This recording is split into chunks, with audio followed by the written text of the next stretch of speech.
নমস্কার বন্ধুরা, মানবীর রান্নাঘরে আপনাদের সবাইকে স্বাগত জানাই। আমার আজকের রেসিপি টমেটোর আচার। অত্যন্ত সুস্বাদু এই আচার ভাত, রুটি, পরোটা এবং পোলাওয়ের সাথেও খুব ভালো লাগে খেতে। আর এখন তো টমেটো খুব সস্তা বাজারে। এই সময় অনেকটা বানিয়ে রাখলে বেশ কিছুদিন এটা সংরক্ষণও করা যায়। এখানে আমি নিয়ে নিয়েছি 1 কেজি টমেটো। এই টমেটো আগে ভালো করে ধুয়ে আমি একটু ছোট করে কেটে নিয়েছি। খুব বেশি ছোট না করলেও হবে, কারণ এটা সেদ্ধ করা হবে। তারপরে আমি এটাকে একটা কড়াইতে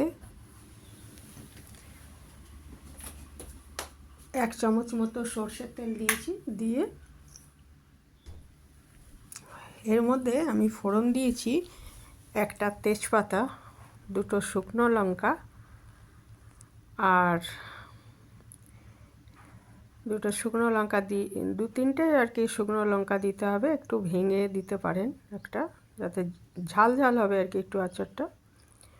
আর একটা তেজপাতা দেব, একটু মেথি দেব, আর 1 চামচ মতো দেব পাঁচফোড়ন। 1 চামচ কি সামান্য বেশি পাঁচফোড়ন দেবো। আর মেথি একটু আলাদা, পাঁচফোড়নের মধ্যেও মেথি থাকে, তবু একটু মেথি আলাদা করে দিচ্ছি।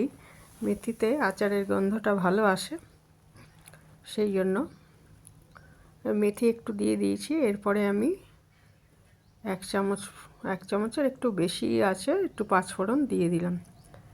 এটা ভাজা হয়ে গেলে, মশলাটা ভাজা হয়ে গেলে এর মধ্যে আমি টমেটো ধুয়ে কেটে রাখা টমেটোগুলো দিয়ে দিচ্ছি।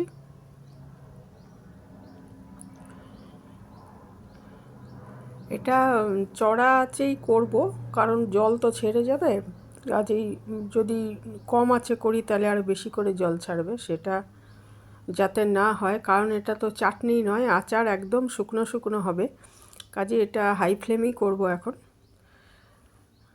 আর প্রথমেই লবণ দেব না, কিছুটা সেদ্ধ হয়ে যাওয়ার পর লবণটা দেব, না হলে আরও বেশি করে জল ছেড়ে যাবে। একটু হলুদ দিয়ে দিলাম।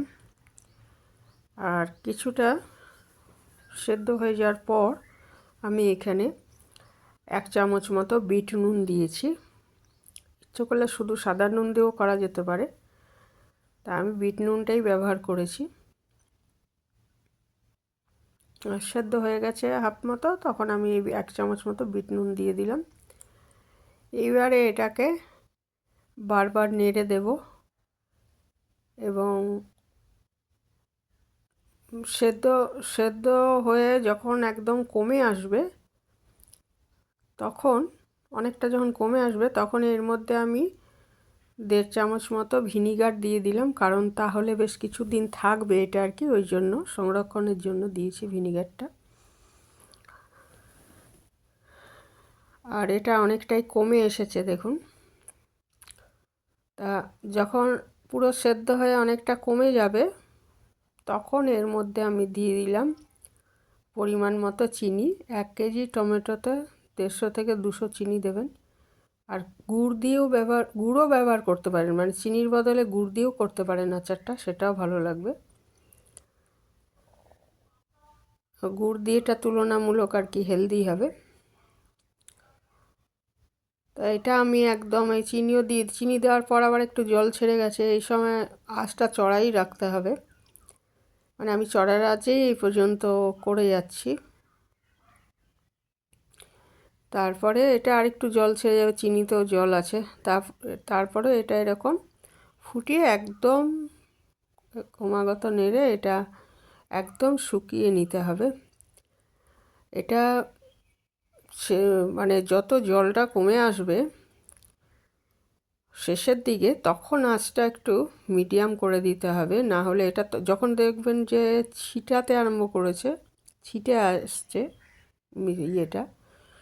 মিশ্রণটা, তখন তখন এটাকে একটু আঁচটা কমিয়ে দিতে হবে, দিয়ে একদম শুকনো শুকনো করে নেব।